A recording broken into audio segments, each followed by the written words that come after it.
வணக்கம் ஃப்ரெண்ட்ஸ். இன்றைக்கி அடிப்படை உரிமைகள், அதாவது பாலிட்டியில் அடிப்படை உரிமைகள் பற்றி பார்க்கலாம். அடிப்படை உரிமை இந்திய அரசியலமைப்பு சட்டம் பகுதி 3 12 35 வரையுள்ள சட்டப்பிரிவுகள் அடிப்படை உரிமைகள் பற்றி கூறுகின்றன. அரசியலமைப்பு உருவாக்கியவர்கள் இந்த அடிப்படை உரிமைகளை அமெரிக்க ஐக்கிய நாடுகளின் அரசியலமைப்பில் உள்ள அடிப்படை உரிமைகளின் தாக்கத்தால் உருவாக்கியுள்ளனர்.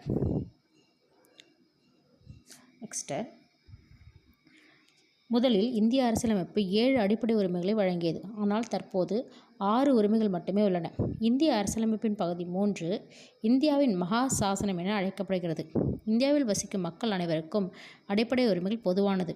ஆனால் இந்திய குடிமக்களுக்கு மட்டுமேயான சில அடிப்படை உரிமைகளும் உள்ளன. மொத்தம் 6 அடிப்படை உரிமைகள் உள்ளன. இதில் நம்ம 6 அடிப்படை உரிமைகள் என்னென்னு பார்க்கலாம். முதல் உரிமை சமத்துவ உரிமை. இது பிரிவு 14லேருந்து 18 வரைக்கும் இருக்குது. பிரிவு 14 என்ன சொல்லுதுன்னா, சட்டத்தின் முன் அனைவரும் சமம். பிரிவு 15 மதம், இனம், சாதி, பாலினம் மற்றும் பிறப்பிடம் இவற்றின் அடிப்படையில் பாகுபடுத்துவதை தடை செய்தல். பிரிவு 16 பொது வேலைவாய்ப்புகளில் சமவாய்ப்பளித்தல். பிரிவு 17 தீண்டாமையை ஒழித்தல். பிரிவு 18 இராணுவ மற்றும் கல்விசார் பட்டங்கள் தவிர மற்ற பட்டங்களை நீக்குதல்.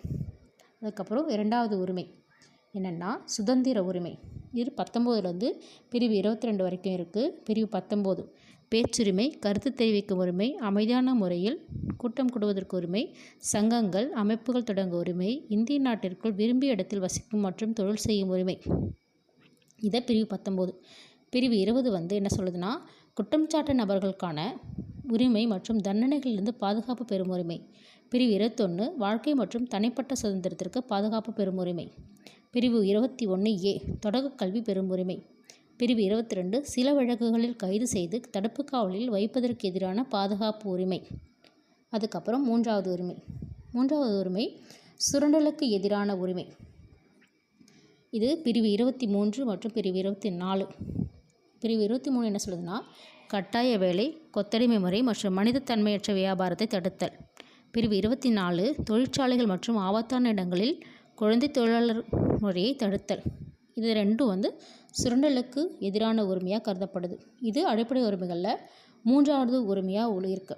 அதுக்கப்புறம் 4வது உரிமை சமய சார்பு உரிமை. பிரிவு 25லேருந்து பிரிவு 28 வரைக்கும் சமயச்சார்பு உரிமையாக இருக்குது. பிரிவு 25 எந்த ஒரு சமயத்தினை ஏற்கவும் பின்பற்றவும் பரப்பவும் உரிமை. பிரிவு 26 சமய விவகாரங்களை நிர்வகிக்கும் உரிமை. பிரிவு 27 எந்த ஒரு மதத்தையும் பரப்புவதற்காக வரி செலுத்துவதற்கு எதிரான சுதந்திரம். பிரிவு 28 மதம் சார்ந்த கல்வி நிறுவனங்களில் நடைபெறும் வழிபாடு மற்றும் அறிவுரை நிகழ்வுகளில் கலந்து கொள்ளாமல் இருக்க உரிமை. இதுதான் அடிப்படை உரிமையில் 4வது உரிமை. 5வது உரிமை கல்வி கலாச்சார உரிமை. பிரிவு 29 சிறுபான்மையினரின் எழுத்து, மொழி மற்றும் கலாச்சார பாதுகாப்பு. பிரிவு 30 சிறுபான்மையினரின் கல்வி நிறுவனங்களை நிர்வகிக்கும் உரிமை. இது ரெண்டும் கல்வி கலாச்சார உரிமையாக கருதப்படுது. அதுக்கப்புறம் பிரிவு 6வது உரிமை அரசியலமைப்புக்கு உட்பட்டு தீர்வு காணும் உரிமை. பிரிவு 32 இது ரொம்ப முக்கியம். தனிப்பட்டவரின் அடிப்படை உரிமைகள் பாதிக்கப்படும் போது நீதிமன்றத்தை அணுகி உரிமையை பெறுதல். இதுதான் 6வது உரிமையாக கருதப்படுது.